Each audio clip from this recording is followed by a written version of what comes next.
Greetings, ladies and gentlemen, and welcome to this narration of the web story, The Survivor Becomes a Dungeon, taken from r/HFY. If you're new to the series, there is a playlist listed down below, and as always, I hope that you enjoy. Zasita point of view. The old lizard trembles, his anxiety bubbling over, yet he doesn't speak up until a few more moments.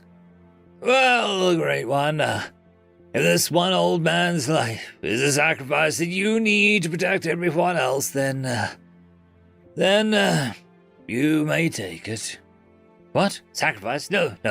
It's merely the process that binds you to me. That way, I may actively work where you are and staying without having to send Bassi or Uluru.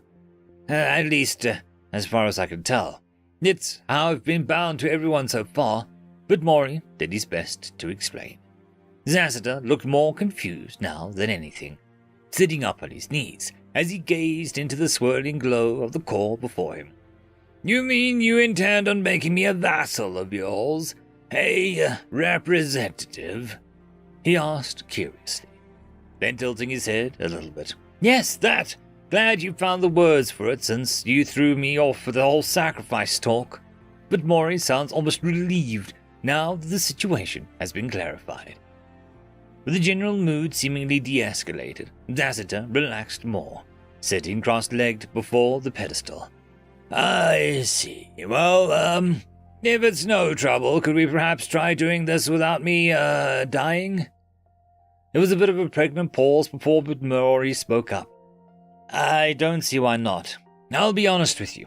I've never done all of this without someone dying first, so I apologize for any discomfort you're about to go through. Zasita nodded in understanding, grateful that he wouldn't be outright sacrificed. Well, anything is preferable to death, but Mori, he enthused with a small, warm smile. Of course. Now then, perhaps you should lay in the sand. I want you to be as relaxed as you can be when I do this, but Mori explains. The images of the mage and the warrior straining and buckling under the weight of the mana flashed in Zasita's mind, though it wasn't from his perspective. The elder bowed his head in understanding as he stood, making his way over to the sand of the chamber just off the brick path, the eyes of the prowler cubs watching him from the shelf-looking area. Slowly getting down onto his stomach, laying his head on his arms as if to go to sleep. The next thing he knew, it was like he was being smashed into a tidal wave. He was being swept away by the sheer amount of mana poured into him.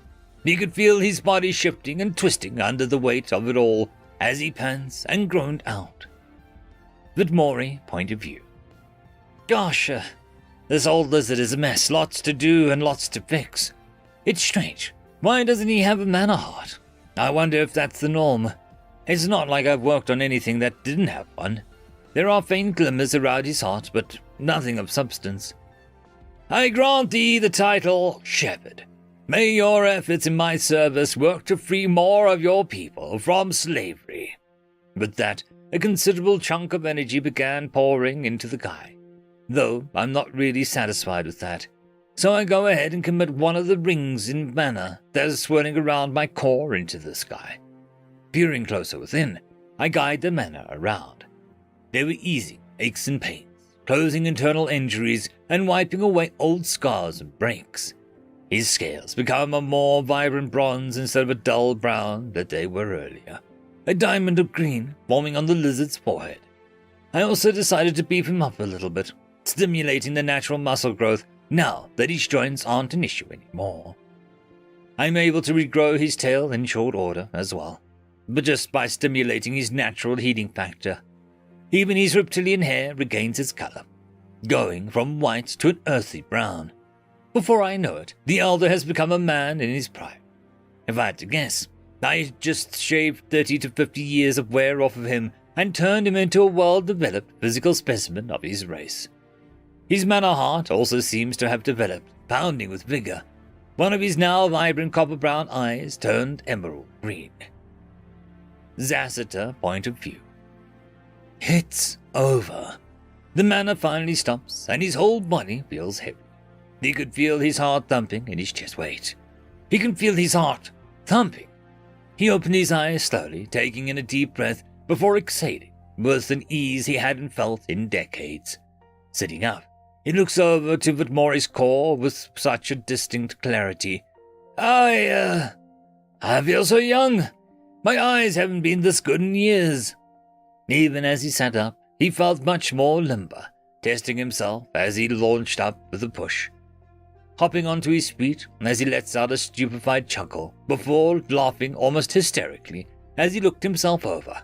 By the gods, I'm sexy, he enthused, sort of spinning in place as he looked over his pristine scales, running his clawed fingers through his hair before looking over his hands and arms.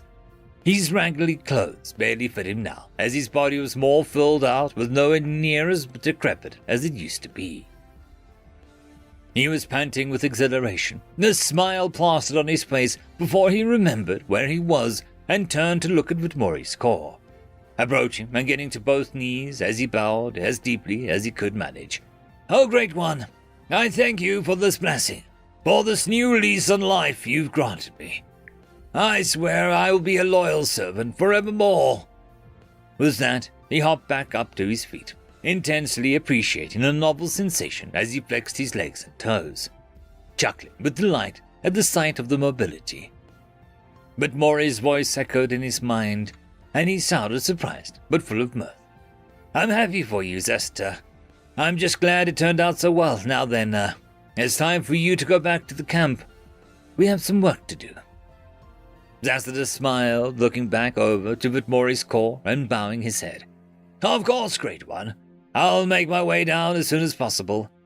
With that, he turned towards the chamber entrance and stepped out into the daylight, holding his hand towards the sun as his eyes adjusted to the light. With a slow, deep breath, he grins and starts heading down the mountain with a skip in his step. End of chapter. I would quickly like to thank the T5 channel members and Patreons. Casper Arnholtz, Cam Maxwell, Barky, Lord Azrekahl, It's Difficult to Pronounce, Dragzoon W.R.E, Holly's Sister, Arcadian. Thank you very much.